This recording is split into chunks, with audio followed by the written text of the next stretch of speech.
মানিক শুধলে জয়ন্ত, এক যাত্রায় পৃথক ফল হলো কেন? আমরাও তো সুন্দরবাবুর সঙ্গেই যেতে পারতাম। যেতে তো পারতামই, কিন্তু যাওয়ার হলো কই? তুমি কি নতুন কোনো সূত্র আবিষ্কার করতে পেরেছো? কিছুই আবিষ্কার করতে পারিনি। তবে মনে একটা সন্দেহ জাগছে। কি সন্দেহ? মণিমোহন স্বেচ্ছায় ধরা দিলে কেন? স্বেচ্ছায়? নিশ্চয়ই। সে খুনের মামলার পলাতক আসামি। এ বাড়িতে টেলিফোন আছে। তার বন্ধু চন্দ্রনাথ পুলিশের কার্যকলাপের কথা নিশ্চয়ই তাকে জানিয়েছে। এ সময় তার কতটা সাবধান হয়ে থাকবার কথা। তুমি কি বিশ্বাস করো, দিনের বেলায় বাগানের ভেতরে সদর বলে পুলিশের আবির্ভাব হলো, আর অতি জাগ্রত খুনের আসামি মণিমোহন তা জানতে পারেনি? অম্লান বদনে ভেড়ার মতন সুসুর করে এসে সে আত্মসমর্পণ করলে। কেবলই কি আত্মসমর্পণ, তাড়াতাড়ি থানায় যাওয়ার জন্য তার বিপুল আগ্রহ লক্ষ্য করলে তো? হ্যাঁ, কিন্তু তুমি কি বলতে চাও? এসব অস্বাভাবিক ব্যাপার। আমার দৃঢ় ধারণা মনে ইচ্ছে ছিল তাকে গ্রেপ্তার করেই আমরা এই বাড়ি ছেড়ে চলে যাই। এমন অদ্ভুত ইচ্ছা তার হবে কেন? সে জানে পুলিশ গ্রেপ্তার করেও তাকে ছেড়ে দিতে বাধ্য হবে। দেখ, তাও কি সম্ভব? চন্দ্রনাথের কাছ থেকে সে নিশ্চয়ই শুনেছে পুলিশের কাছে তার পায়ের জুতোর ছাপ আছে। আমার মনে হয় তার জুতোর সঙ্গে সে ছাপ মিলবে না। কি যে বলছো তুমি জয়ন্ত! খুব সম্ভব সে মণিমোহন নয়, অন্য কেউ। তুমি পাগল হয়ে গেলে নাকি? পুলিশের চর জগন্নাথ আগে থাকতেই মণিমোহনকে চেনে। সে নিজে তাকে শনাক্ত করেছে। সে মণিমোহন হলে কিছুতেই যেচে ধরা দিত না। যে খুনের আসামি পুলিশের ভয় লুকিয়ে থাকে, সে কখনো হাসতে হাসতে যেচে ধরা দেয়?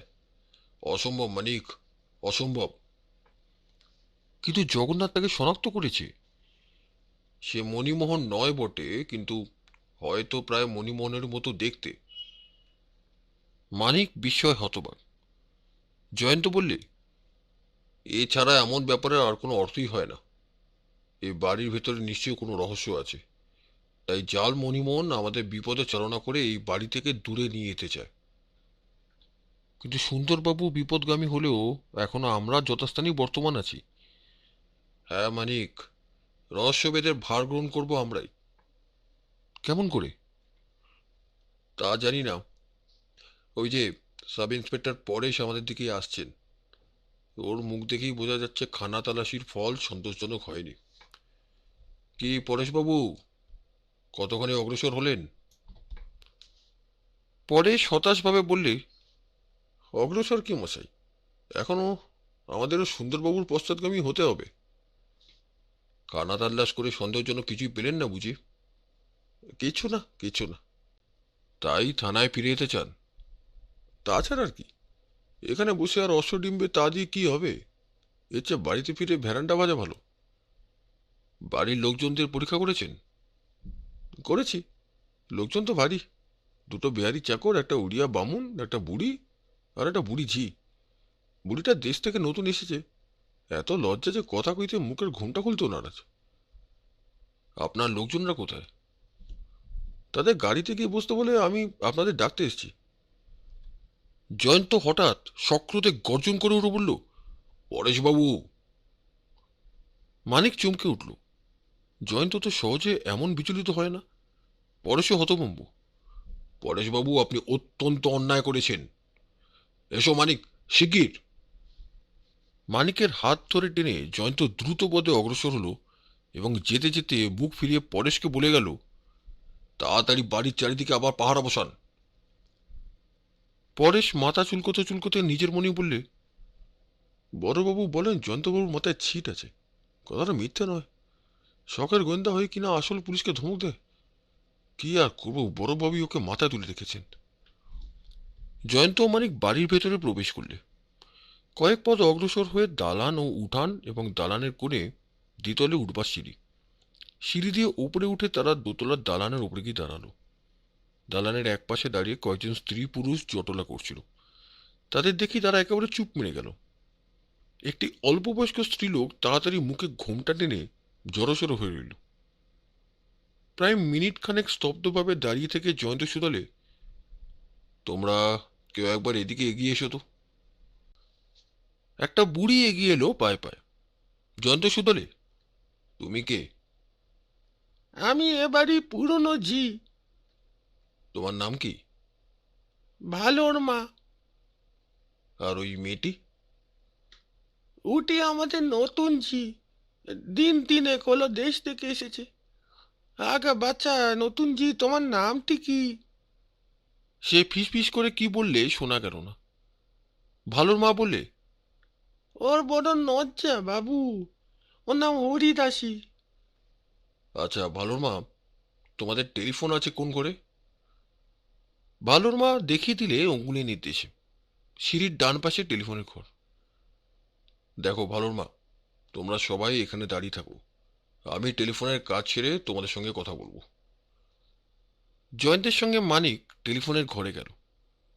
আপনাদের নিশ্চয়ই মনে আছে, জয়ন্ত ফোনে সুন্দরবাবুকে এই কথাই জানিয়ে দিলে যে, জাগ্রত হন সুন্দরবাবু, আসল মণিমোহনকে দেখতে চান তো বায়ু বেগে আবার বাগান বাড়িতে ছুটে আসুন।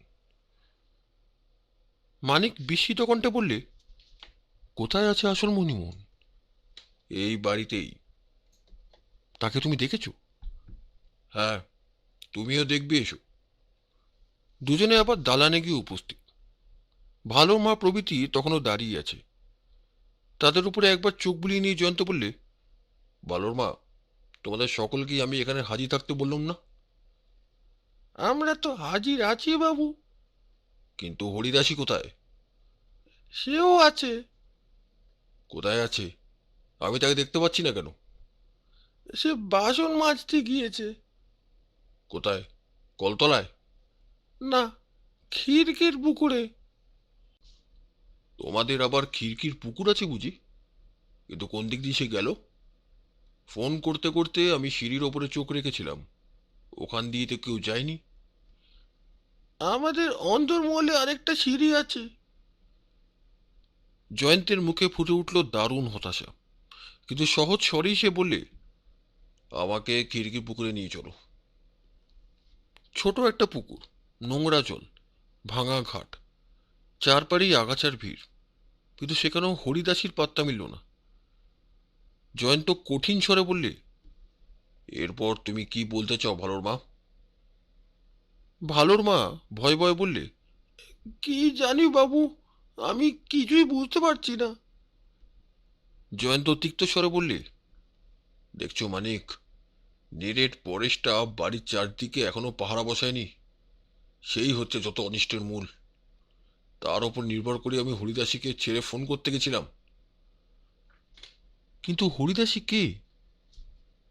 সে কথার জবাব একটু পরে দেব। আপাতত ভালোর মাকে তোমার জিম্মায় রেখে আমি একটু উদ্যান ভ্রমণ করে আসি। জয়ন্ত চলে গেল দ্রুত পদে। অনতিবিলম্বে ব্যস্তভাবে এসে সুন্দরবাবু বলে উঠলেন, মানিক, তুমি একা কেন? জয়ন্ত উদ্যান ভ্রমণে গিয়েছে। এই কি উদ্যান ভ্রমণের সময়? কোথায় তোমাদের আসল মণিমোহন? ওই যে জয়ন্ত আসছে, ওকেই জিজ্ঞাসা করুন। জয়ন্ত, মণিমোহন কোথায়? একখানা শাড়ি আর একটা সেমিজ মাটির উপরে নিক্ষেপ করে জয়ন্ত বললে, জামা কাপড় আমাদের উপহার দিয়ে মণিমোহন এখান থেকে প্রস্থান করেছে। আরে, হুম, এ তো দেখছি স্ত্রীলোকের জামা কাপড়। হ্যাঁ সুন্দরবাবু, মণিমোহন স্ত্রীলোকের ছদ্মবেশী বাড়ির ভেতরে লুকিয়েছিল, তারপর নারীর খোলস ত্যাগ করে বাগানের পাঁচিল ডিঙিয়ে লম্বা দিয়েছে। এর জন্য দায়ী হচ্ছেন আপনাদের পরেশবাবু। তিনি সেপাইদের সরিয়ে না নিয়ে গেলে এ বিপত্তি ঘটত না। রাগে ফুলতে ফুলতে সুন্দরবাবু বললেন, বটে বটে, আচ্ছা, তার সঙ্গে পরে বোঝাপড়া করব। তো তুমি মণিমোহনকে চিনতে পারলে কেমন করে? জয়ন্ত বললে, মণিমোহন এখানে দাসী হরিদাসী এসেছিল। সে নাকি পাড়াগে মেয়ে, সবে কলকাতা এসেছে, এখনো লজ্জা ভাঙেনি। বাইরের লোক দেখলেই ঘুমটা টেনে নিলে। আমিও কিন্তু তার আগে চট করে হরিদাসের মুখ দেখে নিলাম। সে মুখ হরিদাসের মুখ নয়, সে মুখ দেখতে প্রায় ভদ্রেশ্বর ভদ্রের মতো। সুন্দরবাবু বললেন, মহেন্দ্রবাবু বলেছেন ভদ্রেশ্বরের মুখ নাকি প্রায় তার ছেলে মণিমোহনের মতন দেখতে। এই জন্যই জগন্নাথ তাকে মণিমোহন বলে ভ্রম করে আমাদের নাকানি চৌবানি খাইয়ে মেরেছে। হ্যাঁ সুন্দরবাবু, জগন্নাথের ভ্রমের কথা আমি আগেই আন্দাজ করতে পেরেছিলাম। হরিদাসীর পুরুষত্বের দ্বিতীয় প্রমাণ পেলাম তার পা লক্ষ্য করে। জানেন তো, অধিকাংশ ক্ষেত্রেই অনাবৃত পা দেখলে খুব সহজেই ধরা যায় কে নারী আর কে নর। তার উপরে হরিদাসীর আঙুলে আর গোড়ালিতে ছিল বড় বড় কড়া। পাড় আগে গরিবের মেয়ে জুতো পরে না, পায়ে কড়া পড়বে কেন? সে কথা কয় ফিসফিস করে, এটাও সন্দেহজনক। লজ্জাচ্ছুত বাজে, সে নিজে পুরুষ কণ্ঠ চাপা দিতে চায়। সুন্দরবাবু, আপনার সহকারী পরেশবাবু নিশ্চয় খুব হুঁশিয়ার ব্যক্তি, নইলে এতগুলো প্রমাণ তার নজর এড়িয়ে যায়। সুন্দরবাবু দুঃখিতভাবে মাথা নাড়তে নাড়তে বললেন, সবই আমার অদৃষ্ট ভাই। জাল ছিঁড়ে মাছ পালিয়ে যাচ্ছে বারবার। তার উপরে দেখো না, মন বলছে শালকের ওই চন্দুরে বেটাই হচ্ছে দলের মোড়ল, অথচ তার বিরুদ্ধে একটা প্রমাণও জোগাড় করতে পারছি না। জয়ন্ত মুখ টিপে একটু হেসে বললে, বিলাতি প্রবাদে বলে, শয়তানের কথা ভাবলেই শয়তানের উদয় হয়। ওই দেখুন কে আসছে। সুন্দরবাবু ফিরে বিস্ফারিত চোখে দেখলেন, হাতের মোটা লাঠি গাছা ঘোরাতে ঘোরাতে, হেলতে হেলতে, দুলতে দুলতে এবং হাসতে হাসতে এগিয়ে আসছে শালিখার চন্দ্রনাথ রায়। আগত প্রায় চন্দ্রনাথের দিকে ফ্যাল ফ্যাল করে তাকিয়ে মাথা চুলকোতে চুলকোতে সুন্দরবাবু বললেন, হুম। চট করে কি ভেবে যন্ত্র তাড়াতাড়ি বলে উঠল, সুন্দরবাবু, হুম বলে থ হয়ে দাঁড়িয়ে থাকবেন না, শিগগির বাড়ি ভেতরে যান। কেন বলো দেখি? চন্দুরের ভয়? ভয় না, আপনাকে থানায় একটা ফোন করতে হবে। কি জন্য? সেপাইদের জিম্মায় ভদ্রেশ্বরকে একবার এখানে নিয়ে আসুন, আমি তাকে গুটি করার প্রশ্ন করব। উত্তম। দাঁড়ান, আর একটা কথা, সে সঙ্গে মণিমোহনের জুতোর ছাঁচও পাঠিয়ে বলবেন। এখানে? কেন হয়ে? সে কথা বলবার সময় নেই, ওই চন্দ্রনাথ এসে পড়েছে। সুন্দরবাবুর প্রস্থান। চন্দ্রনাথ বুক ফুলিয়ে কাছে এসে দাঁড়ালো, মুখ টিপে হাসতে হাসতে শুধু বললে, সুন্দরবাবু সরে বললেন কেন? আমার চন্দ্রবদন দেখতে রাজি নন? মানিক হেসে উঠে বললে, মশাই কি নিজের বদনকে চন্দ্রবদন বলে সন্দেহ করেন? চন্দ্রনাথ আরো জোরে হেসে উঠে বললে, না মশাই, তা করি না। পিতার ভ্রমের নামেই আমি চন্দ্রনাথ। আর সত্যি কথা বলতে কি, চন্দ্রবদনের মালিক হলে আমি সুখী হতুম না, দুঃখিত হতেন। ঠিক তাই, পূর্ণচন্দ্রের বদন আকাশেই মানায়, ওরকম বদন কোনো মানুষকে সুখী করতে পারে না। যাক সে কথা, এখন আপনারা কে বলুন দেখি? মানিক জোরের মতন সর্বদাই সুন্দরবাবুর আশেপাশে বিরাজ করেন। ঠিক ধরেছেন, আমার নাম মানিকই বটে, আর জয়ন্ত আমার জোড়াই। নাম তো শুনলুম, এখন পরিচয়টাও দিতে আজ্ঞা হয়। ওই সুন্দরবাবু আসছেন, আমাদের পরিচয় ওর মুখেই শুনতে পাবেন। কিন্তু সুন্দরবাবুর কাছ থেকে জয়ন্ত ও মানিকের পরিচয় জানবার জন্য চন্দ্রনাথ কোনোই আগ্রহ প্রকাশ করলেন না। হাত জোর করে নমস্কার করে যেন ব্যঙ্গেশ্বরী বললে, আসুন সুন্দরবাবু। অনিচ্ছা সত্ত্বেও প্রতি নমস্কার করে সুন্দরবাবু অপ্রসন্ন স্বরে বললে, হুম, এই আমি এসেছি, কিন্তু আপনি এখানে এসেছেন কেন? কি আশ্চর্য প্রশ্ন! আশ্চর্য প্রশ্ন? কেবল আশ্চর্য নয়, যুক্তিহীন প্রশ্ন। মানে? আমি এখানে আসবো না তো আসবে কে? আপনি বোধহয় জানেন না এ বাড়ির মালিক হচ্ছে আমি। খুব জানি বাবা, খুব জানি। আর জানি বলেই তো আজ আপনাকে আমি গ্রেপ্তার করব। গ্রেপ্তার করবেন? আমি এই বাড়ির মালিক বলে আপনি আমাকে গ্রেপ্তার করবেন? হ্যাঁ। না সুদেবাবু, বাড়ির মালিক হওয়া কি অপরাধ নাকি? যে বাড়ির ভেতরে খুনি আসামি আশ্রয় পায় তার মালিক হওয়া অপরাধ বই কি। কে খুনি আসামি? আপনার স্যাঙাত মণিমোহন। তার সঙ্গে এ বাড়ির কি সম্পর্ক? সে এখানে ছদ্মবেশে লুকিয়েছিল। আমি একথা বিশ্বাস করি না। আর একথা সত্য হলেও আপনি আমাকে গ্রেপ্তার করতে পারেন না। পারি না নাকি? না, আমি এ বাড়ির মালিক বটে, কিন্তু এখানে ভাড়া দিয়েছি ভদ্রেশ্বর বাবুকে। আজ তার কাছে আমি ভাড়ার টাকা আদায় করতে এসেছি। ভদ্রেশ্বরবাবুর বাড়ির ভেতরে কে থাকে আর না থাকে তার কোনো খবরই আমি রাখি না। কোন আইন অনুসারে আপনি আমাকে গ্রেপ্তার করবেন? চুপ করে রইলেন কেন? বলুন, কোন আইন অনুসারে আপনি আমাকে গ্রেপ্তার করবেন সুন্দরবাবু? এখন বোবা হয়ে গেলেন? গ্রেপ্তার করবেন? গ্রেপ্তার করলেই হলো।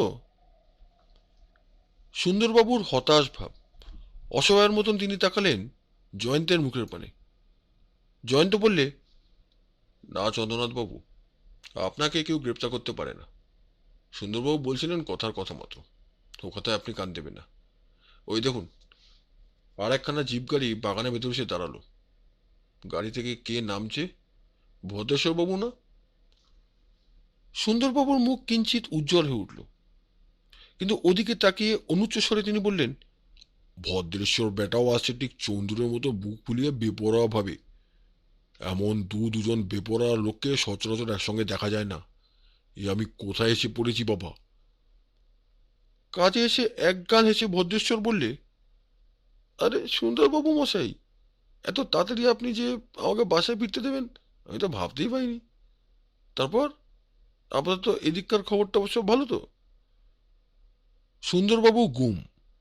তিনি বললেন, মোটেই ভালো নয়, অন্তত তোমার পক্ষে। ভদ্রেশ্বর চক্ষু বিস্ফারিত করে যেন সবাই বললে, বলেন কি?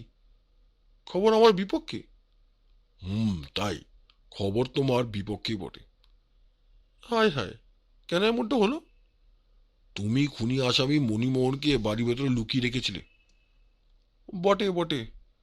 মণিমোহন নাম দেওয়া সেই কাল্পনিক ব্যক্তিটি এখনো আমার ঘাট ছেড়ে নামতে রাজি হয়নি। একটু আগে আমিই ছিলাম মণিমোহন, এখন স্থির করেছেন মণিমোহন এই বাড়ির ভেতরে লুকিয়ে আছে। না, এখন সেই বাড়ির ভেতরে নেই, সে লম্বা দিয়েছে। আপনার চোখে ধুলো দিয়ে? এই জন্য তুমি দায়ী। মণিমোহনের সঙ্গে তোমার চেহারার খানিকটা মিল আছে। সেই সুযোগ গ্রহণ করে তুমি যদি আমাকে ভুলিয়ে এখান থেকে সরিয়ে না নিয়ে যেতে, তাহলে মণিমোহন কখনোই পালাতে পারতো না। যত দোষ নন্দ ঘোষ। মশাই, আমরা রূপকথা শুনবার সময় নেই। পথ দেখুন কিংবা পথ ছাড়ুন, আমাকে বাড়ির ভেতরে যেতে দিন। বাড়ির ভেতরে যাবে মানে? মামার বাড়ির আবদার নাকি? তোমাকে আবার আমাদের সঙ্গে থানায় যেতে হবে। কেন? কতবার বলবো, খুনি আসামিকে তুমি লুকিয়ে রেখেছিলে। কোথায় সে? প্রমাণ দেখান। সে এখানে হরিদাসী নাম নিয়ে স্ত্রীলোকের ছদ্মবেশে লুকিয়েছিল। ভদ্রেশ্বর আগে হা হা করে খানিকটা হেসে নিলে, তারপর বললে, বাহবা, কি বাহবা! মণিমোহন আগে ছিল শ্রীমান ভদ্রেশ্বর আর এখন সে হচ্ছে শ্রীমতী হরিদাসী। চমৎকার। মশাই, গাঁজা টাজা খান না তো? চোপড়াও বদমাইশ। মোটেই চুপ করবো না। হরিদাসীকে আগে এখানে নিয়ে আসুন। পুলিশ দেখে সে পালিয়ে গেছে কেন? পালিয়ে গেছে বলি ধরে নিতে হবে সে স্ত্রীলোক নয়, পুরুষ। হরিদাসী নয় মণিমোহন? এটা কোন দেশের যুক্তি? হরিদাসে পাড়া গিয়ে ভীতু মেয়ে, নতুন শহরে এসেছে, পুলিশকে দেখেছে তো ভয় পালিয়ে যাবেই। সুন্দরবাবুর অবস্থা আবার অসহায় হয়ে পড়ল। জয়ন্তকে একটু তফাতে নিয়ে গিয়ে নিম্ন স্বরে বললেন, ভায়া, যেমন ওই চন্দুরেটা তেমনি এই ভদ্রেশ্বর, দু বেটায় মাছের মতো পিছল, ধরলেও হাত ছাড়িয়ে পালিয়ে যায়। তোমার কথাতেই ওকে এখানে নিয়ে এসেছি, এখন তুমি ওর মুখ বন্ধ করবার ব্যবস্থা করো। জয়ন্ত বললে, বেশ, তাই করছি। আমি আরেকবার বাড়ি ভেতরে যাব, ততক্ষণে আপনি মণিমোহনের জুতোর ছাঁচ গাড়ি থেকে আনিয়ে রাখুন। এসো মানিক। দোতলার দালানে দাস দাসীরা তখনও দাঁড়িয়ে ছিল। জয়ন্ত বললে, হ্যাঁ ভালোর মা, হরিদাসী কি রাতে তোমার সঙ্গেই শুতো? ভালোর মা বললে, না বাবু, সে শুতো একলা অন্য ঘরে। বেশ, সেই ঘরখানা একবার আমরা দেখতে চাই। ভালোর মা তাদের ভেতর মহলে নিয়ে গিয়ে একখানা ঘর দেখিয়ে দিলে। ঘরের ভেতরে ঢুকে মানিক বললে, জয়ন্ত, কি উদ্দেশ্যে তুমি এই ঘরখানা দেখতে চাও? জয়ন্ত বললে, মানিক, কায়ার পেছনে ছায়ার মতো কেবল আমার সঙ্গে সঙ্গে থেকে কোনো লাভ নেই। যা সচক্ষে দেখছো আর সকর্ণে শুনছো, তা নিয়ে তোমারও স্বাধীন চিন্তাশক্তির ব্যবহার করা উচিত। এ ঘরে যে একবার আমাদের আসতেই হবে আমি তা আগে থেকেই জানতাম, আর সেই জন্যই থানা থেকে মণিমোহনের পদচিহ্নের ছাঁচ এখানে আনিয়ে রেখেছি। মানিক বললে, তুমি কি এই ঘরের মেঝেতে মণিমোহনের নতুন পদচিহ্ন আবিষ্কার করতে চাও? সে চেষ্টা বোধহয় সফল হবে না। তবে হরিদাসী যে পুরুষ এটা আমার সন্দেহ মাত্র, কিন্তু আসল প্রশ্ন হচ্ছে পুরুষ হলেও সে সত্য সত্যিই মণিমোহন কিনা। এই ঘরে এই প্রশ্নের উত্তর পাওয়ার সম্ভাবনা আছে। যুক্তিটা মাথায় ঢুকছে না। নিরেটদের মাথায় পেরেকও ঢোকে না। সুন্দরবাবুর সঙ্গগুণে তুমিও একটি নিরেট হয়ে উঠছ। হরিদাসী যদি ছদ্মবেশী পুরুষ হয় তাহলে এই ঘরে নিশ্চয়ই তার পুরুষ বেশ ধারণের উপকরণ খুঁজে পাওয়া যাবে। পুলিশের ভয়ে তাড়াতাড়ি পালাবার সময় সেগুলো সে যে নিয়ে যেতে পারেনি তার কোনো সন্দেহ নেই। এই দেখো, যা ভেবেছি তাই। টেবিলের ওপরে রয়েছে রুপোর সিগারেট কেস আর দেশলাই।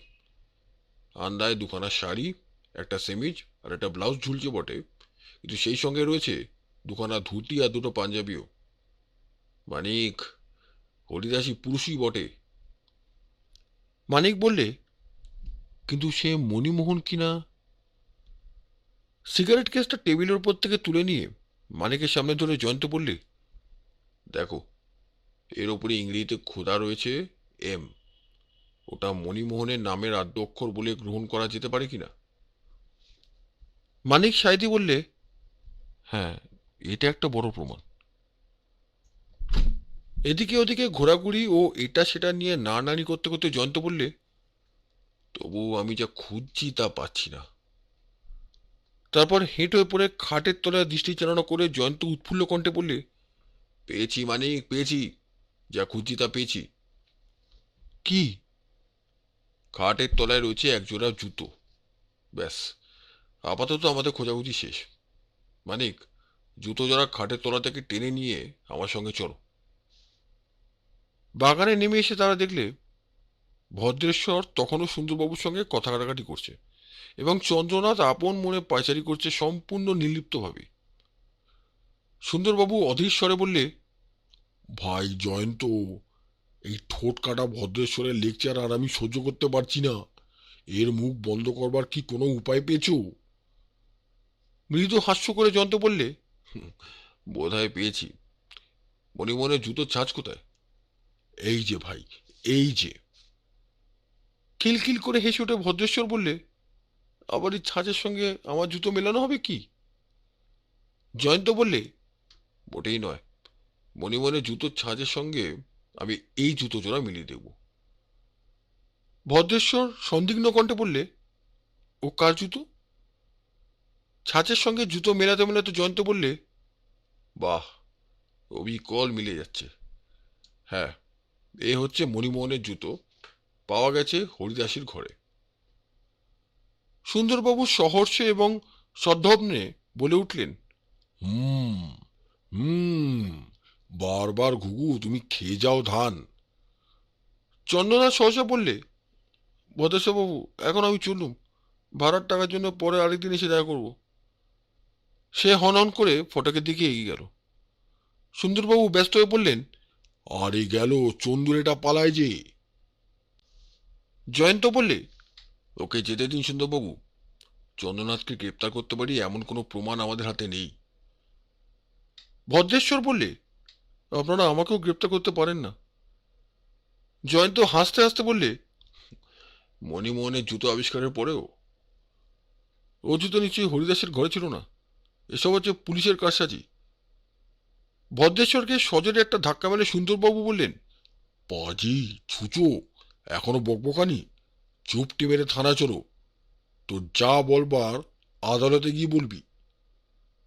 আচম্বিতে গুরুম করে একটা শব্দ হলো এবং সঙ্গে সঙ্গে জয়ন্ত দু হাতে নিজের বুক চেপে ধরে মাটির উপরে বসে পড়ল। সুন্দরবাবু প্রথমটা হতবম্বের মতো দাঁড়িয়ে রইলেন। তারপর নিজেকে সামলে নিয়ে ব্যস্তভাবে জয়ন্তের দিকে ছুটে গেলেন। মানিক তার আগে জয়ন্তের কাছে গিয়ে হাজির হয়েছে। সুন্দরবাবু বললেন, জয়ন্ত, জয়ন্ত, তোমার কোথায় লাগলো? জয়ন্ত টপ করে উঠে পড়ে একটুখানি হেসে বললে, বুকে। বলো কি? বুকে গুল লেগেছে আর তুমি দাঁড়িয়ে দাঁড়িয়ে হাসছো? কান্নার চেয়ে হাসি আমি পছন্দ করি। না না, ঠাট্টা রাখো, দেখি কোথায় লেগেছে। এই যে, বাঁদিকের বুক পকেটের উপরে। সুন্দরবাবু দুই চক্ষু বিস্ফারিত করে সভয়ে বলে উঠলেন, ও বাবা, ও যে একেবারে মোক্ষ মাগাত, গুলি পকেট ছেঁদা করে ভেতরে চলে গেছে। মানিক উদ্বিগ্ন কণ্ঠে বললে, জয়ন্ত, কি করে তুমি এখনো পায়ে ভর্তি দাঁড়িয়ে রয়েছো? চলো চলো, আমরা তোমায় হাসপাতালে নিয়ে যাই। জয়ন্ত মাথা নেড়ে বললে, না না। না মানে? না মানে না, হাসপাতালে যাব না। সে কি এ? বন্ধু, শিকারীর লক্ষ্য অভ্যর্থ বটে, কিন্তু সে লক্ষ্য ভেদ করতে পারেনি। সুন্দরবাবু ভেবাচেকা খেয়ে বললেন, এ আবার কি রকম কথা? জয়ন্ত বুক পকেট থেকে একখানা হৃষ্টপুষ্ট পকেট বই বার করে বললে, এই দেখুন। কি দেখবো?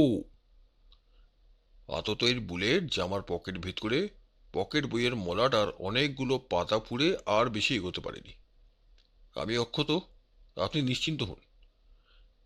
মানিক উৎফুল্ল কণ্ঠে বললে, জয়ন্ত, ভগবানই তোমাকে বাঁচিয়েছেন।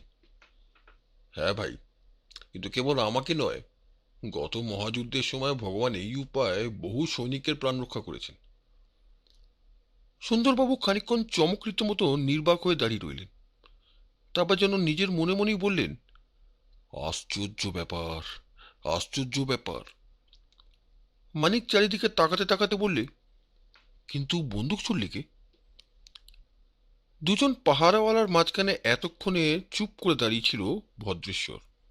সে মুখ টিপে হাসলে, বন্দুকটা যে আমি ছুড়িনি, অন্তত এই সম্বন্ধে আপনাদের নিশ্চয়ই কোনো সন্দেহ নেই। সুন্দরবাবু ধমক দিয়ে বলে উঠলেন, এক চোপ, বন্দুক তুই না ছুঁড়ে থাকিস, তোর স্যাঙাত ছুঁড়েছে। আমার স্যাঙাত? হ্যাঁ হ্যাঁ, সেই পাজি ছুঁচো উল্লুক মণিমোহন বেটা। সুন্দরবাবু, আপনাদের ওই মণিমোহন পাজি কিনা জানি না, কিন্তু সে একই সঙ্গে ছুঁচো আর উল্লুক হতে পারে না। ওরা হচ্ছে দু জাতের দুরকম জীব। চোপড়াও চোপড়াও, তাহলে ছুঁচো হচ্ছিস তুই, আর উল্লুক হচ্ছে মণিমোহন। মহাশয়, আর একবার ভ্রম সংশোধন করবার আজ্ঞা হোক। ভ্রম সংশোধন? আগে হ্যাঁ, মণিমোহন উল্লুক কিনা জানি না, কিন্তু আমি যে ছুঁচো নেই, এই বিষয়ে আপনারা সকলে একমত হতে বাধ্য। আমি মানুষ। হুম, তোমার মতন বকেশ্বর জীবনে আমি আর দেখিনি। তুই যদি ফের বকবক করিস, তাহলে তোর দুই গালে মারবো দুই থাবড়া। অতি বিনীতভাবে মাথা কাত করে ভদ্রেশ্বর বললে, দয়াময়, এই আমি গাল পেতে দিলুম, থাবড়া মারবেন তো অনুগ্রহ করে ছুটিতে এগিয়ে আসুন। সুন্দরবাবু হার মেনে ভদ্রেশ্বরের দিকে পেছন ফিরে দাঁড়িয়ে ক্রুদ্ধ রোদে ফুলতে লাগলেন। ভদ্রেশ্বর তবু নাছোড়বান্দা টিটকিরি দিয়ে বললে, বেশি ফুলবেন না মহাশয়, আপনার দদুন মহান বুড়ির অসুখকর হতে পারে। সুন্দরবাবু আর পারলেন না, গর্জন করে বলে উঠলেন, সেপাই সেপাই, ভদুরেটাকে টানতে টানতে বাগানের বাইরে নিয়ে যাও, একেবারে গাড়িতে নিয়ে গিয়ে তোলোগে। ভদ্রেশ্বর বললে, টানাটানি হানাহানির দরকার নেই বাবা, সেপাইগণ অগ্রসর হও, আমি পোষা ভেড়ার মতো তোমাদের সঙ্গে কুইক মার্চ করব। ভদ্রেশ্বর বিদায় হলে পর জয়ন্ত বললে, সুন্দরবাবু, তাহলে আপনার বিশ্বাস মণিমোহনই আমার প্রতি গুলি নিক্ষেপ করেছে? সে নয় তো আর কে কাজ করতে পারে? বেটা নিশ্চয়ই আড়ালে আবডালে কোথাও লুকিয়ে আছে। আমার ভয় হচ্ছে সে যদি আবার গুলি ছোড়ে। জয়ন্ত বললে, আমি ফটকের দিকে ফিরে দাঁড়িয়েছিলাম, গুলিটা এসেছে ওই দিকের কোনো ঝোপঝাপ থেকে। তাই নাকি? তাই নাকি? তাহলে তো এখনই ওদিকটা ভালো করে একবার খুঁজে দেখতে হয়। হ্যাঁ, তাই দেখুন, বাগানের বাইরে পুলিশের কড়া পাহারা আছে, আততায়ী নিশ্চয়ই এখনো বাগান থেকে বেরিয়ে যেতে পারেনি। হঠাৎ সুন্দরবাবু একেবারে দূরে দেখা গেল মোটা লাঠি গাছা ঘোরাতে ঘোরাতে ফটকের দিকে হনন করে এগিয়ে যাচ্ছে চন্দ্রনাথ। মানিক সবিস্ময়ে বললে, চন্দ্রনাথ এখনো বাগানের ভেতরে কি করছে? সুন্দরবাবু চিৎকার করে নিজের সহকারীকে ডেকে বললেন, পরেশ, পরেশ, লোকজন নিয়ে দৌড়ে যাও, চোরেকে আমার কাছে নিয়ে এসো। অনতিবিলম্বে পাহারাওয়ালার সঙ্গে চন্দ্রনাথের পুনর্গমন। তার চেহারায় ভয় সংকোচের চিহ্ন মাত্র নেই, ভাবভঙ্গি অতীব সপ্রহিত। সুন্দরবাবু রুক্ষ স্বরে শুধালেন, আপনি এতক্ষণ এখানে কি করছিলেন? হাওয়া খাচ্ছিল না নিশ্চয়ই? স্পষ্টাস্পষ্টি জবাব দিন। আপনি এতক্ষণ এখানে কি করছিলেন? হঠাৎ শ্রবণ করলুম বন্দুকের শব্দ, পরমুহূর্তে দর্শন করলাম আপনার বন্ধুর পতন। তাই শুনে আর দেখে দাঁড়িয়ে দাঁড়িয়ে ব্যাপারটা কি তলিয়ে বোঝবার চেষ্টা করছিল। সেটাও কি বেআইনি? সুন্দরবাবু বুলেটবিদ্ধ পকেট বইখানা চন্দ্রনাথের সামনে ধরে বললেন, দেখুন। দেখছি। এই পকেট বই আর জয়ন্তকে বাঁচিয়েছে। বুঝছি। এইবার আমরা আপনার জামা কাপড় খুঁজে দেখব। কেন? দেখব জামা কাপড়ের মধ্যে আপনি কোনো আগ্নেয়াস্ত্র লুকিয়ে রেখেছেন কিনা। কিরকম আগ্নেয়াস্ত্র? রাইফেল? জামা কাপড়ের ভেতরে রাইফেল লুকিয়ে রাখা চলে না। তবে কি করতে চান? রিভলভার? ধরুন তাই। কিন্তু যে বুলেট দেখালেন, ওটা তো রাইফেলের বুলেট, কোনো ছোট আকারের রাইফেলের বুলেট। তবু খুঁজে দেখব। দেখুন। খোঁজাখুঁজি ব্যর্থ। বিপজ্জনক কিছুই পাওয়া গেল না। সুন্দরবাবু বললেন, পরেশ, লোকজন নিয়ে ফটকের ওদিকে যাও। ঝোপঝাপ খুঁজে রিভলভার টিভলভার কিছু পাও কিনা দেখো। সদল বলে পরেশের প্রস্থান। চন্দ্রনাথ হেসে বললে, পাওয়া গেছে রাইফেলের বুলেট, আপনি খুঁজছেন রিভলভার? রাইফেলও পেতে পারি। আপনাদের অন্বেষণ সফল হলে খুশি হব। আপনার হাতে অমন মোটা লাঠি কেন? আমার শখ। ওরকম শখ ভালো নয়। ভবিষ্যতে রোগা লাঠি নিয়ে আমার সামনে আসবেন। উপদেশের জন্য ধন্যবাদ। খানিক পরে পরেশ ফিরে এসে জানালে, কোথাও কোনো রকম আগ্নেয়াস্ত্রের সন্ধান মিলল না। চন্দ্রনাথ শখ বললে, তাহলে সুন্দরবাবু, অতঃপর আমি সসম্মনে বিদায় গ্রহণ করতে পারি? হুম। নমস্কার। সুন্দরবাবু প্রতি নমস্কার করলেন না। চন্দ্রনাথ চলে গেল। সুন্দরবাবু বললেন, ভাই জয়ন্ত, এই চন্দুরে আর ওই ভদুরেটা দেখছি আমাকে সাত ঘাটের জল না খাইয়ে ছাড়বে না। জয়ন্ত বললে, খাওয়ায় যদি খেতে হবে। আপাতত কি করবেন? আরো ভালো করে খানা তাল্লাশ। দেখি মণিমোহন কোথাও ঘুপটি মেরে আছে কিনা। আমি আর মানিক এবার প্রস্থান করতে চাই। পরদিন প্রভাতে বেজে উঠল জয়ন্তের টেলিফোন ঘণ্টা। রিসিভার নিয়ে জয়ন্ত বলল, হ্যালো, আমি সুন্দরবাবু। আপনার কণ্ঠস্বর উত্তেজিত কেন? আবার খুন, আবার চুরি। দেশে চুরি নয়, নগদ 50,000 টাকা, 30,000 টাকার জড়োয়া গয়না দাও। আবার পদচিহ্ন। পদচিহ্ন? হ্যাঁ, মণিমোহনের আর সেই অজ্ঞাত ব্যক্তির পদচিহ্ন, যাকে আমরা কোথাও খুঁজে পাচ্ছি না। তুমি তাড়াতাড়ি এসো। আপনি কোথায়? ঘটনাস্থলে। ঠিকানা? 27 নম্বর সতীশ বসু স্ট্রিট। 27 নম্বর সতীশ বসু স্ট্রিট। নতুন ঘটনাস্থল। একখানা রেলিং ঘেরা মাঝারি আকারের বাড়ি। ফটক পার হলেই সামনে পাওয়া যায় খানিকটা খোলা জমি। সেইখানেই কয়েকজন পুলিশ কর্মচারী ও অন্যান্য লোকের সঙ্গে চেয়ার পেতে বসেছিলেন সুন্দরবাবু। জয়ন্ত ও মানিকের আবির্ভাব। সুন্দরবাবু বললেন, এসো ভায়া এসো। আগে গোড়ার কথা শুনবে, না একেবারেই বাড়ির ভেতরে যাবে? জয়ন্ত বললে, আগে গৌরচন্দ্রিকাটা হয়ে যাওয়াই ভালো। হুম, উত্তম। এই বাড়ির মালিকের নাম রামময় মণ্ডল। লোহার ব্যাপারী, ধনী ব্যক্তি, স্ট্যান্ড রোডে গদি। সংসার খুব বড় নয়, স্ত্রী, 2 মেয়ে, 1 ছেলে ও 1 ভাই। বহুদিন রোগ ভোগের পর স্ত্রীর দেহ ভেঙে যাওয়াতে ডাক্তাররা বায়ু পরিবর্তনের ব্যবস্থা দেন। কাজের চাপের জন্য রামবাবু নিজের কলকাতা ছাড়তে পারেননি। ছোট ভাইয়ের সঙ্গে পরিবারবর্গকে পাঠিয়ে দিয়েছিলেন শিমুলতলায়। হঠাৎ পরশু রাত্রে সেখান থেকে তার ভাইয়ের একটা টেলিগ্রাম আসে, বৌদি মৃত্যুশয্যায়, অবিলম্বে চলে এসো। কিন্তু টেলিগ্রাম পাওয়ার পর ট্রেন ছিল না বলে রামবাবু পরশু রাত্রে শিমুলতলায় যেতে পারেননি। তিনি গতকাল সকালের ট্রেনে কলকাতা ত্যাগ করেছেন, বাড়িখানা পুরাতন ও অতি বিশ্বস্ত কর্মচারী দ্বিজ দাসের জিম্মায় রেখে। বাধা দিয়ে জয়ন্ত শুধালে, দ্বিজদাস ছাড়া বাড়ির ভেতরে আর কেউ ছিল না? ছিল, তিনজন বেয়ারা আর দুজন দারোয়ান। বাড়িখানার দুটো মহল, সদর আর অন্দর। বেয়ারা আর দারোয়ানদের ঘর সদরের একতলায়। দ্বিজদাস ছিল অন্তরের দোতলার একখানা ঘরে, রামবাবুর শয়নগৃহের ঠিক পাশেই। আজ সকালে দেখা যায় দোতলার বারান্দার ওপরে পড়ে আছে দ্বিজদাসের মৃতদেহ। কে তার বুকের ওপরে ছোড়ার আঘাত করেছে। রামবাবুর ঘরের দরজার কুলুপ ভাঙা। ঘরের ভেতরকার লোহার সিন্দুক থেকে অদৃশ্য হয়েছে নগদ 50,000 টাকা আর 30,000 টাকা জড়োয়া গহনা। অত টাকা ব্যাংকে জমা না দিয়ে বাড়ির ভেতরে রাখা হয়েছিল কেন? টাকাটা রামবাবুর হাতে এসেছিল পরশু বিকেলেই। রাত্রের টেলিগ্রাম পেয়ে রামবাবু দুশ্চিন্তায় পাগলের মতো হয়ে যান। কাল সকালে উঠেই তাকে তাড়াতাড়ি স্টেশনে ছুটতে হয়েছিল বলে তিনি টাকার কোনো ব্যবস্থা করে যেতে পারেননি। অপরাধীরা কি দলে ভারী ছিল? জানি না, তবে পদচিহ্ন পেয়েছি দুজনের। ফোনেই তো বলেছি, দুই পদচিহ্নই আমাদের পরিচিত।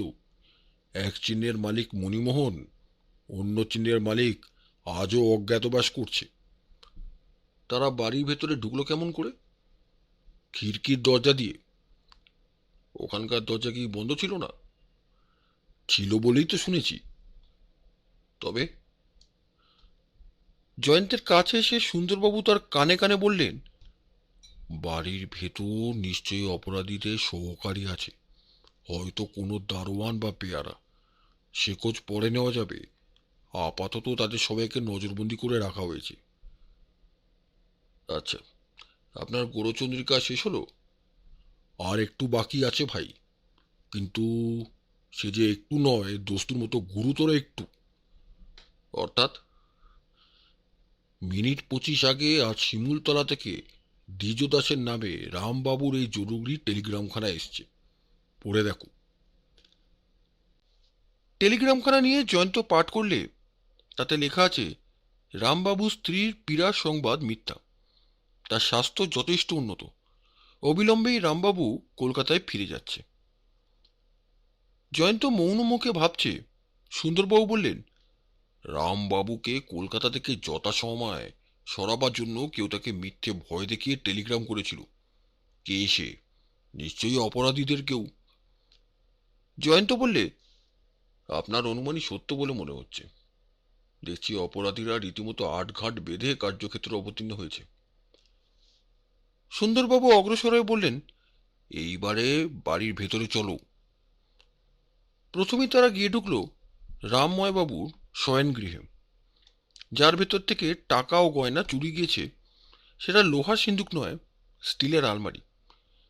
আলমারিটা পরীক্ষা করে জয়ন্ত বললে, বেশ বোঝা যাচ্ছে অপরাধীরা কাজ করে আধুনিক বৈজ্ঞানিক পদ্ধতিতে। তারা নিশ্চয়ই সঙ্গে করে এনেছিল একটা পোর্টেবল অক্সিজেন ট্যাঙ্ক।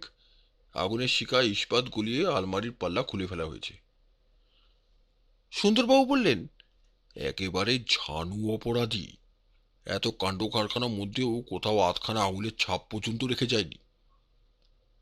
মানিক একটু বিস্মিত স্বরে বললে, অথচ আপনি বলছেন তারা তাদের পায়ের ছাপ রেখে গিয়েছে। ছাপ বলে ছাপ, স্পষ্ট স্পষ্ট ছাপ।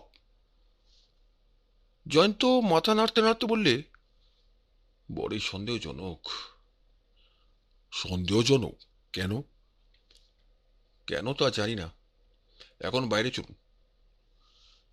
বারান্দায় পড়েছিল রক্তাক্ত কাপড় দিয়ে ঢাকা একটা মূর্তি, হতভাগ্য দ্বিজদাসের মৃতদেহ।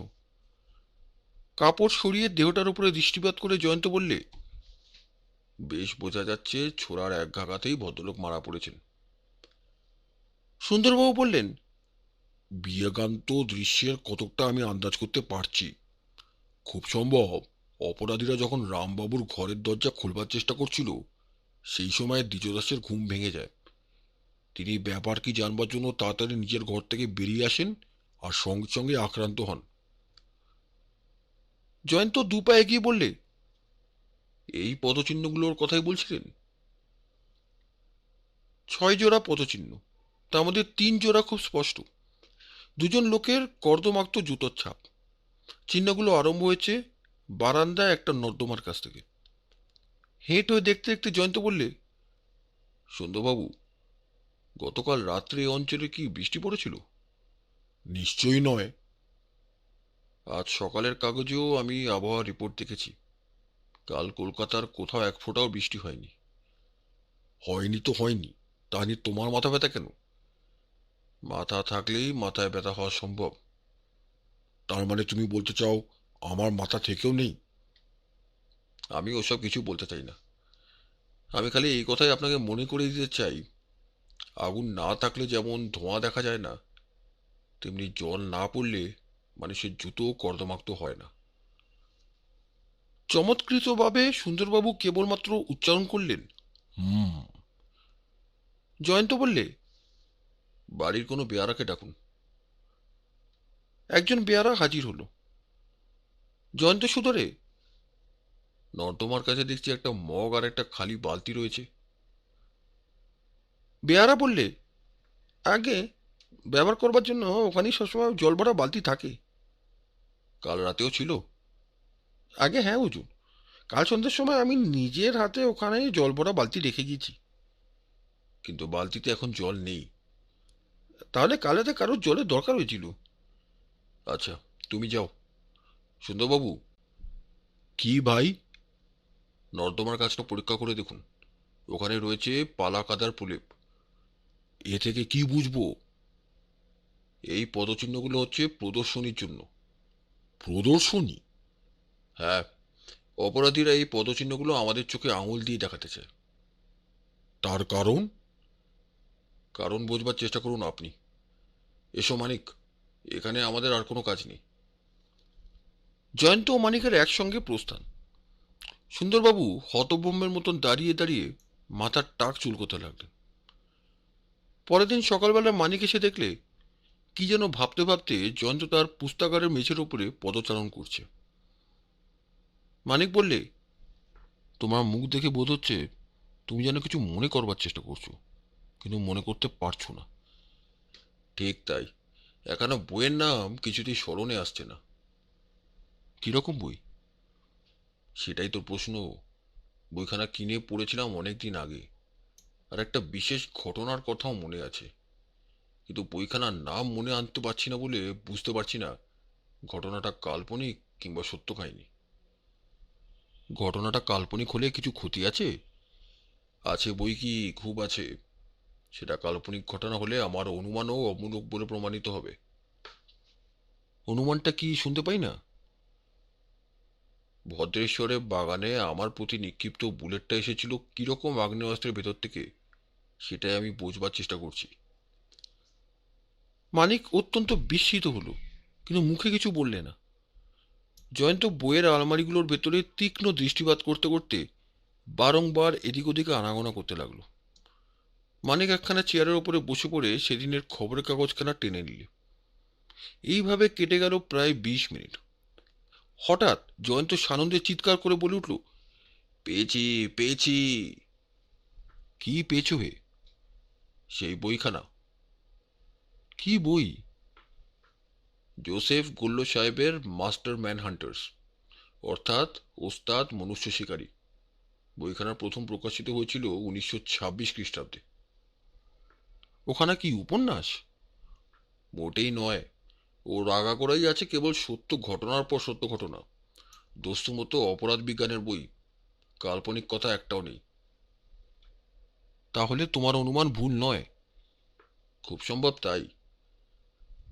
কিরকম আগ্নেয়াস্ত্র থেকে তোমাকে গুলি করা হয়েছিল? জয়ন্ত জবাব দেওয়ার আগেই বেজে উঠল টেলিফোনের ঘন্টা। হ্যালো, আরে আজ সকালেও ফোনে সুন্দরবাবু? ব্যাপার কি? এখনই আমাকে আপনার কাছে ছুটতে হবে? কেন? কাল রাত্রেও আবার একটা নতুন নরহত্যা হয়েছে। কে খুন হয়েছে বললেন? এবারে স্বয়ং মণিমোহন? এবারে ঘটনাস্থলেও সেই অপরিচিত ব্যক্তির পরিচিত পদচিহ্ন পাওয়া গেছে। আচ্ছা আচ্ছা, আমরা এখনই যাচ্ছি। রিসিভারটা রেখে দিয়ে জয়ন্ত কিছুক্ষণ দাঁড়িয়ে রইল গম্ভীর মুখে। তারপর ধীরে ধীরে বললে, মানিক, সব শুনলে তো? ঘটনার স্রোত যে এমনই কোনো দিকে ছুটবে, আমি তা কতটা আন্দাজ করতে পেরেছিলাম। যবনিকা পড়তে আর বেশি দেরি নেই। নাও নাও, তৈরি হও, এখন ওঠো। তখন মর্গে স্থানান্তরিত হয়েছিল মণিমোহনের দেহ। জয়ন্ত ও মানিককে নিয়ে সুন্দরবাবু সেখানে গিয়ে হাজির হলেন। জয়ন্ত চমৎকৃত হয়ে লক্ষ্য করলে ভদ্রেশ্বরের সঙ্গে মণিমোহনের আকৃতিগত সাদৃশ্য। একরকম দীর্ঘতা, একরকম গঠন এবং প্রায় একরকম মুখ, চোখ, নাক। কেবল ভদ্রেশ্বরের জোড়া ভুরু মণিমোহনের জোড়া ভুরু নয়, এবং ভদ্রেশ্বরের চেয়ে মণিমোহনের রং একটু বেশি ফর্সা, এবং মণিমোহনের চেয়ে ভদ্রেশ্বরের কপাল বেশি প্রশস্ত। কিন্তু এই অল্প স্বল্প পার্থক্য চেষ্টা করলেই খুব সহজেই ঢেকে ফেলা যায়। জয়ন্ত বললে, দেখছি মণিমোহন মারা পড়েছে ছোড়ার আঘাতে। সুন্দরবাবু বললেন, হ্যাঁ, ঠিক বুকের ওপরে মোক্ষম আঘাত। ডাক্তারের মতে আঘাতের সঙ্গে সঙ্গে মৃত্যু হয়েছে। মণিমোহন হয়তো ছটফট করবারও সময় পায়নি।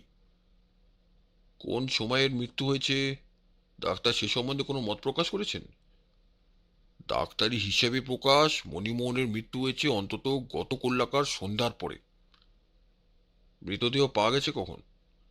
আজ ভোরবেলায়। আপনার মুখে শুনলাম বালির কাছে গ্র্যান্ড ট্রাঙ্ক রোডের পাশে একটা সরু গলির ভেতরে মৃতদেহটা পাওয়া গেছে। সে কি রকম গলি? সেখান দিয়ে কি লোক চলাচল হয় না? এ কথা জিজ্ঞাসা করছো কেন? কাল সন্ধ্যার আগে খুন হয়েছে, অথচ লাশ পাওয়া গেছে আজ সকালে। জায়গাটা নিশ্চয়ই অত্যন্ত নির্জন। না, জায়গাটা মোটেই নির্জন নয়। স্থানীয় লোকেরা বলে কাল রাত দুপুরেও গলির ভেতরে লাশ টাশ কিছুই ছিল না। তাহলে মণিমোহন মারা পড়েছে অন্য কোনো জায়গায়। হত্যার অনেক পরে গভীর রাতে তার দেহটা ওই গলির ভেতরে ফেলে দিয়ে যাওয়া হয়েছে। জয়ন্ত, আগেও আমিও ওই সন্দেহ করতে পারিনি। আমি ভেবেছিলুম খুনটা হয়েছে ওই গলিতেই, কিন্তু তারপর ডাক্তারের রিপোর্ট পেয়ে মত পরিবর্তন করতে বাধ্য হয়েছি। কিন্তু কিন্তু বলতে বলতে সুন্দরবাবু ভুরু কুঁচকে মাথা চুলকাতে লাগলেন। থামলেন কেন?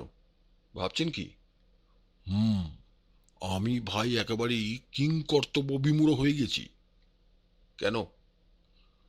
সন্ধ্যের আগেই যদি মণিমোহনের মৃত্যু হয়ে থাকে, তাহলে রাত 12টার পরেও তার মৃতদেহ থেকে কি রক্তের ধারা বইতে পারে? আপনার কথার অর্থটা কি? মৃতদেহ যেখানে পাওয়া গিয়েছে সেখানকার মাটি ভিজে গিয়েছে রক্তের ধারায়। মুখ টিপে হেসে জয়ন্ত বললে, না, অতক্ষণ পরে মৃতদেহ থেকে রক্ত বেরোতে পারে না। তবে ডাক্তার কি ভুল রিপোর্ট দিয়েছেন? হুম, সম্ভবত ডাক্তার ভুল করেননি।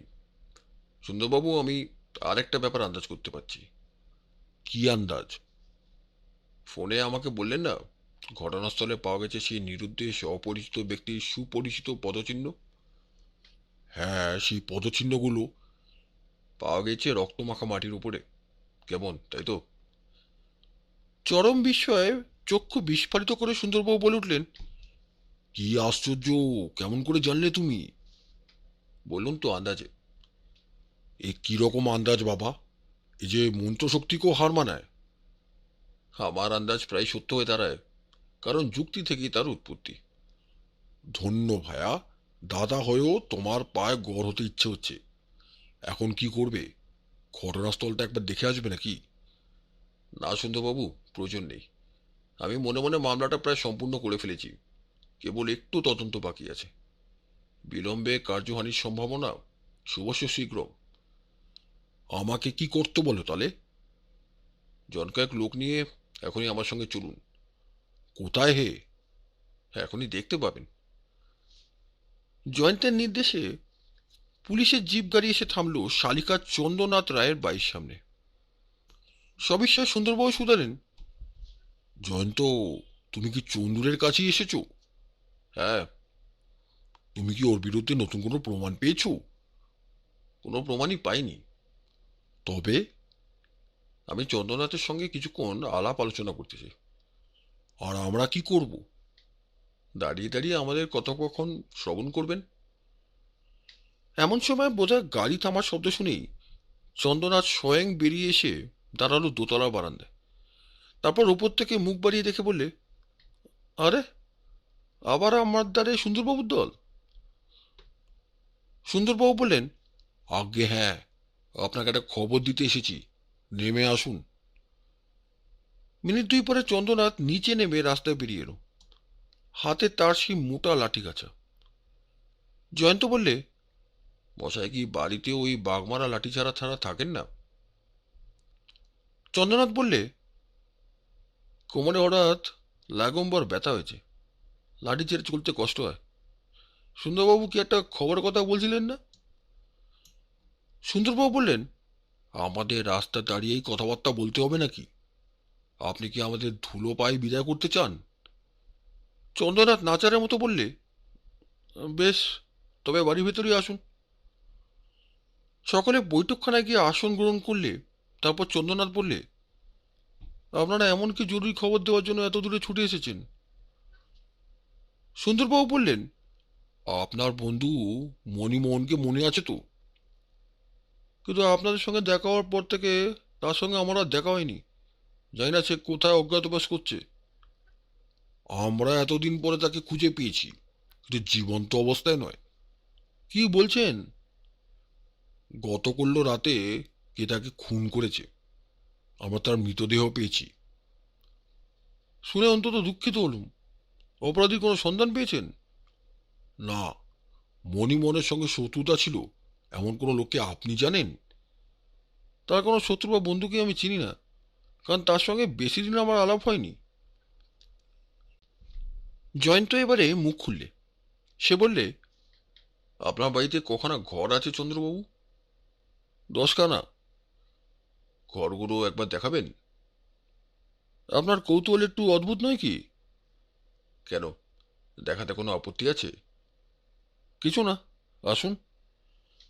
একে একে সব ঘর দেখিয়ে চন্দ্রনাথ সর্বশেষে দোতলা একখানা ঘরে ঢুকে বললে, এ আমার শোয়ার ঘর। জয়ন্ত একবার চারিদিকে চোখ বুলিয়ে নিলে।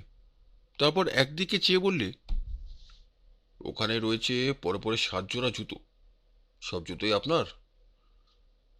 শুকনো হাসি এসে চন্দ্রনাথ বললে, হ্যাঁ, আমার কিঞ্চিত পাদুকাবিলাস আছে।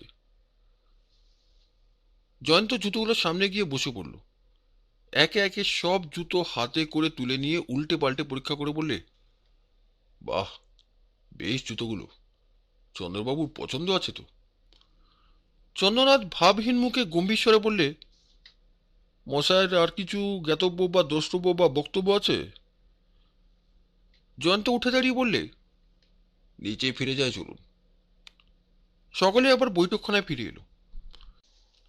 সুন্দরবাবুর এক সহকারী কর্মচারী একটা লোককে নিয়ে দাঁড়িয়ে ছিল সেখানে। বললে, স্যার, এই লোকটা বাড়ির বাইরে যাচ্ছিল, আমরা যেতে দিইনি। লোকটা বললে, আমি এই বাড়ির চাকর, বাজারে যাচ্ছি।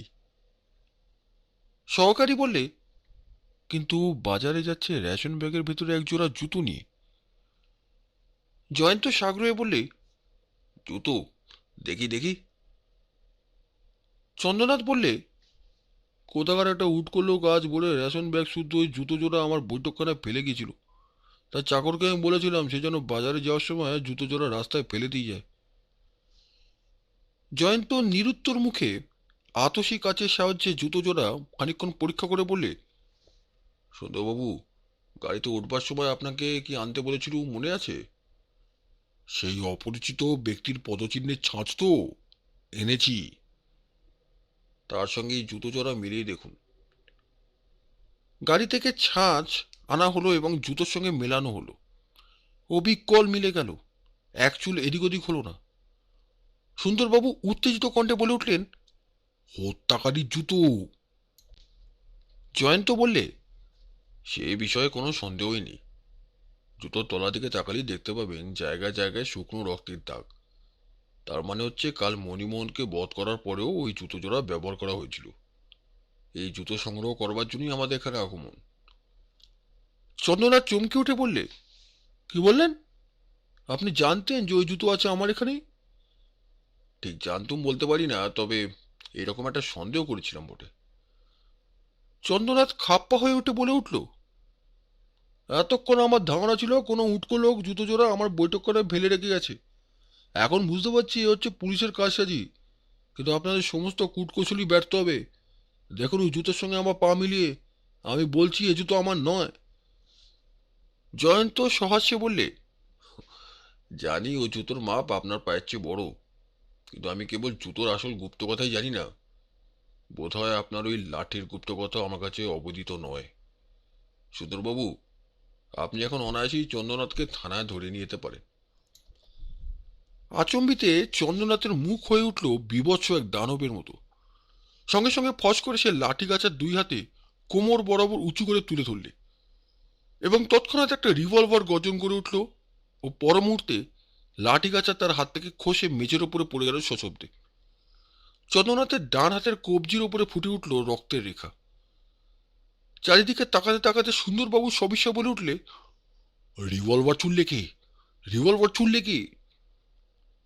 জয়ন্ত প্রশান্ত কণ্ঠে বললে, সে কথা পরে শুনবেন সুন্দরবাবু, এখন চট করে লাঠি গাছা তুলে নিন দেখি। কিন্তু খুব সাবধান, বোধহয় ওটা লাঠি নয়, কোনো সাংঘাতিক ভয়াবহ অস্ত্র। চন্দ্রনাথের পরিত্যক্ত লাঠি মাটির উপর থেকে তুলে নিয়ে সুন্দরবাবু আবার বললেন, কিন্তু রিভলভার ছুড়লে কে? জয়ন্ত হাসতে হাসতে বললে, রিভলভার ছুঁড়েছি আমি সুন্দরবাবু। সুন্দরবাবু মাথা নেড়ে বললেন, হতেই পারে না। যখন রিভলভারের আওয়াজ হয় তখন তোমার ডান হাত ছিল জামার পকেটের ভেতরে। ঠিক দেখেছেন, এখনো আমার ডান হাত জামার পকেটের ভেতরেই আছে। তবে পকেটের ভেতর থেকে আমি রিভলভার ছুঁড়েছিলাম। সে কি হে? এই দেখুন, আমার পকেট ছেঁদা করে রিভলভারের গুলিটা বাইরে বেরিয়ে গেছে। হুম। চন্দ্রনাথকে আমি বিশ্বাস করিনি, আর আমার সবচেয়ে বেশি সন্দেহ ছিল ওর ওই মোটা লাঠি গাছার উপরে। আমি জানতুম সে যদি হঠাৎ কোনো চালাকি খেলে বসে, তাহলে পকেট থেকে আর রিভলভার বার করবার সময় পাবো না। তাই পকেটের ভেতরেই রিভলভার ধরে আমি আগে থাকতেই তৈরি হয়েছিলাম। ধন্যী ছেলে যা হোক। না সুন্দরবাবু, ব্যাপারটা নতুনত্ব নেই কিছু। চোখের পলক পড়বার আগেই কাজ ছাড়বার জন্য মার্কিন গুন্ডাদের মধ্যে এই নিয়মই প্রচলিত ছিল। এখনো কথা থাক, লাঠিগাছাটা আমার হাতে আগে দিয়ে চন্দ্রনাথকে গ্রেপ্তার করুন। সুন্দরবাবুর হুকুমে তখনই পাহারাওয়ালারা এসে চন্দ্রনাথকে ঘিরে দাঁড়ালো। দাঁতের দাঁত ঘষতে ঘষতে চন্দ্রনাথ বললে, বটে বটে, আমার বিরুদ্ধে কি প্রমাণ পেয়েছো তোমরা? জয়ন্ত জবাব না দিয়ে চন্দ্রনাথের লাঠি গাছানা নিয়ে নাড়াচাড়া করতে লাগলো। তারপরে সকলের দিকে পেছন করে জানলার ধারে গিয়ে লাঠি গাছা আকাশের দিকে উঁচু করে তুলে ধরলে। তারপরে ঘরের সবাইকে চমকে দিয়ে গুরুম করে একটা আওয়াজ হলো। সুন্দরবাবু আতকে বলে উঠলে, বন্দুক ছুড়লে কে? আবার বন্দুক ছুড়লে কে? জয়ন্ত ফিরে দাঁড়িয়ে বললে, আমি। সুন্দরবাবু সবিস্ময়ে বললে, মানে বন্দুকটা তোমার পকেটের ভেতরে লুকিয়ে রেখেছো নাকি? তখনও ধুমায়মান লাঠি গাছাখানা দেখিয়ে জয়ন্ত বললে, না, আমি ছুঁড়েছি এই লাঠি বন্দুকটা। লাঠি আবার বন্দুকে পরিণত হতে পারে নাকি? গুপ্তির কথা শুনেছি বটে, লাঠির ভেতরে লুকোনো থাকে ছোট তরোয়াল, কিন্তু লাঠি বন্দুক আবার কি চিজ বাবা? হ্যাঁ সুন্দরবাবু, আমার হাতে যা দেখছেন তা লাঠির ছদ্মবেশে বন্দুক ছাড়ার কিছুই নয়। এ দেখুন, লাঠির রূপো বাঁধানো মুন্ডি, তার তলায় এই যে দেখছেন সোনার ব্যান্ড বা বন্ধনী, আঙুল দিয়ে এটা একটু সরানো যায়, কিন্তু সরাবার সঙ্গে সঙ্গে লাঠির ভেতরে যে ট্রিগার বা টিপকল আছে সেটা পড়ে যাবে, আর ভেতর থেকে বেরিয়ে পড়বে বুলেটটা। কি এ চন্দ্রনাথ, তাই নয় কি? চন্দ্রনাথ ক্রুদ্ধ মুখে গুম হয়ে দাঁড়িয়ে রইল, কোনো উত্তর দিলে না। সুন্দরবাবু চমৎকৃত হয়ে বললেন, এমন আজব বন্দুকের কথা কখনো তো শুনিনি। জয়ন্ত বললে, না শোনবারই কথা, এদেশে এরকম বন্দুক থাকতে পারে আমিও আগে তা জানতাম না। তবে তুমি লাঠির গুপ্তকথা আবিষ্কার করলে কেমন করে? বলছি শুনুন, এই মোটা লাঠি গাছা দেখলেই অসাধারণ বলে মনে হয় নাকি? এরকম লাঠি নিয়ে কোনো শৌখিন বাবুই হাওয়া খেতে বেরোয় না। লাঠির ওই অসাধারণতাই প্রথম দিনে আমার দৃষ্টি আকর্ষণ করেছিল, কিন্তু আমি তখন ওটাকে ভেবেছিলাম সাধারণ গুপ্তি জাতীয় কোনো অস্ত্র। তারপর আমার প্রথম সন্দেহ জাগ্রত হয় ভদ্রেশ্বরের বাগানে গিয়ে। কেন? সেখানে তো আমরাও ছিলাম। আমরা তো চন্দ্রনাথকে লাঠিকে তখন সন্দেহজনক বলে মনে করতে পারিনি। গুটি কয় কথা ভেবে দেখুন, ভদ্রেশ্বরের বাগানে আমাদের কোনোই বন্দুকধারী শত্রু ছিল না। মণিমোহন পলাতক, ভদ্রেশ্বর বন্দী। যেদিক থেকে আমাকে লক্ষ্য করে গুলি নিক্ষিপ্ত হয় সেদিকে দাঁড়িয়ে ছিল কেবল চন্দ্রনাথ। কিন্তু তার হাতে ছিল মাত্র এই লাঠি কাঁচা। বাগান তল্লাশি করেও অন্য কোনো লোক বা বন্দুক খুঁজে পাওয়া যায়নি। তবে বন্দুক ছুড়লে কে? একমাত্র উত্তর হতে পারে চন্দ্রনাথ। কিন্তু তার কাছেও ওই লাঠি ছাড়া আর কোনোই অস্ত্র ছিল না। গুলি তো আকাশ থেকে খসে পড়েনি। তাই সর্বপ্রথম আমার মনে সন্দেহ জাগে, তবে কি চন্দ্রনাথের ওই লাঠির ভেতরেই কোনো রহস্য নিহিত আছে? বাড়িতে ফিরে এসে এই নিয়েই ভাবতে ভাবতে হঠাৎ মনে পড়ে গেল, অনেকদিন আগে আগে কি একখানা ইংরেজি বইতে অদ্ভুত একটা লাঠির কথা পাঠ করেছিলাম, কিন্তু বইখানার নামটা প্রথমে মনে পড়েনি। তারপর আমার লাইব্রেরির আলমারিগুলোর ভেতরে খুঁজতে খুঁজতে হঠাৎ যখন বইখানা চোখে পড়ে গেল, তখন মানিকও সেখানে হাজির ছিল। কে মানিক? বইখানার নাম তুমি এর মধ্যেই ভুলে যাওনি তো? মানিক বললে, নিশ্চয়ই ভুলে যায়নি। বইখানা হচ্ছে জোসেফ সাহেবের মাস্টার ম্যান হান্টার্স। ঠিক। ওখানে উপন্যাস নয়, সত্য ঘটনায় পরিপূর্ণ অপরাধ বিজ্ঞানের বই। তারই পাতা উল্টাতে দ্বাদশ পরিচ্ছেদে প্যারিসের অপরাধ জাদুকরের বর্ণনার মধ্যে খুঁজে পেলাম চন্দ্রনাথের এই লাঠির চুরি। সুন্দরবাবু আগ্রহ করে বললেন, কিরকম?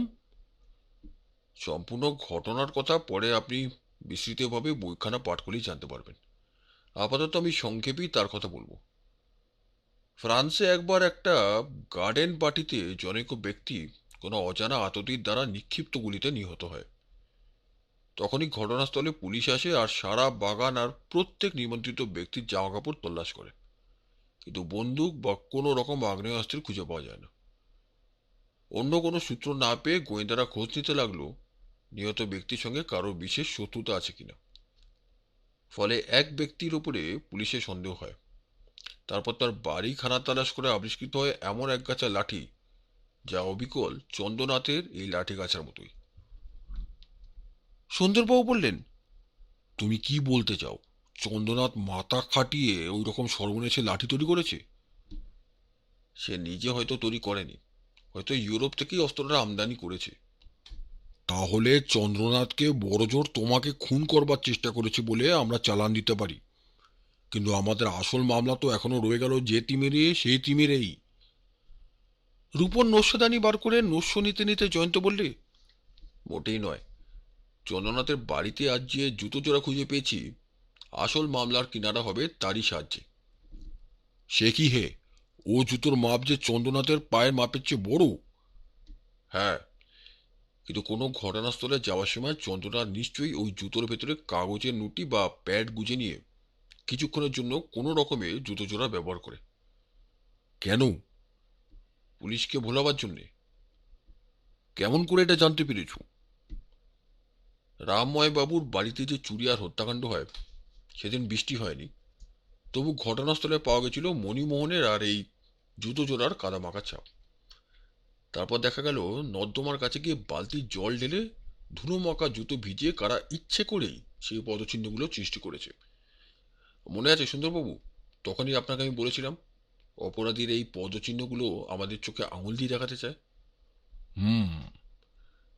তারপর যেখানে মণিমোহন খুন হয় সেখানেও এই জুতো জোড়ার ছাপ পাওয়া যায়, রক্ত মাখা মাটির উপরে। অথচ সেখানে রক্ত থাকবার কথা নয়, কারণ লাশটাকে হত্যাকাণ্ডের অনেক পরে সেখানে স্থানান্তর করা হয়েছিল। আসলে সে রক্ত আমদানি করা। সেখানেও হত্যাকারী এই জুতোর জোড়ার ছাপ দেখিয়ে আমাদের ভোলাতে চেয়েছিল। এখন ব্যাপারটা বুঝতে পারছেন? খানিক খানিক, কিন্তু সবটা নয়। গোড়া থেকে ভেবে দেখুন। চন্দ্রনাথের কুকর্মে সহকারী হলো মণিমোহন। প্রথমেই কে সরকারের জুয়েলারি ফার্মে চুরি, তারপর নন্দলালকে হত্যা করে তাকে মণিমোহন বলে চালাবার চেষ্টা। সেখানেও নন্দলালের, মণিমোহনের আর অজ্ঞাত ব্যক্তির জুতো জোড়ার ছাপ পাওয়া যায়। তারপর ধরা পড়ে মণিমোহন খুন হয়নি, মারা পড়েছে নন্দলালই। পুলিশের সন্দেহ যায় মণিমোহন আর এক অজ্ঞাত ব্যক্তির দিকে। চন্দ্রনাথের উদ্দেশ্যও ছিল সেটা। তারপর রামময় বাবুর বাড়িতে খুন, 50,000 টাকা আর 30,000 টাকা জড়া গয়না চুরি। সেখানেও পাওয়া গেল মণিমোহনের আর সেই অজ্ঞাত ব্যক্তির জুতোর ছাপ। তারপর ভেতরে ব্যাপারটা ঠিক ধরতে পারছি না বটে, কিন্তু খুব সম্ভব চোরাই টাকার গয়নার ভাগ বাটোয়ারা নিয়ে মণিমোহনের সঙ্গে চন্দ্রনাথের ঝগড়া হয়, যার ফলে মণিমোহনের অকাল মৃত্যু। লাশ অন্যত্র পাঠিয়ে সেখানে আবার পুলিশের অজ্ঞাত সেই ব্যক্তির জুতোর ছাপ রেখে আসা হলো। ফলে চন্দ্রনাথ ভেবেছিল যে সে নিজে থাকবে নিরাপদে, আর পুলিশ খুঁজে মরবে এমন এক কোনো ব্যক্তিকে পৃথিবীতে যার অস্তিত্বই নেই। চন্দ্রনাথ ঝাঁঝালো গলায় বললে, ও জুতো যে আমার সেটা প্রমাণ করবে কে? জয়ন্ত বললে, সে ভার পুলিশের হাতে দিয়ে তুমি নিশ্চিন্ত হয়ে থাকতে পারো। এই জুতো জোড়া পাওয়া গেছে তোমার বাড়িতে। পুলিশ দেখেই জুতো জোড়া তুমি সরিয়ে ফেলতে চেয়েছিলে। তার উপরে এমন আরও অনেক সার্কামস্ট্যান্স এভিডেন্স বা অবস্থা ঘটিত প্রমাণও আছে। তোমাকে ফাঁসি কাটে দোলাবার পক্ষে যা হবে যথেষ্ট।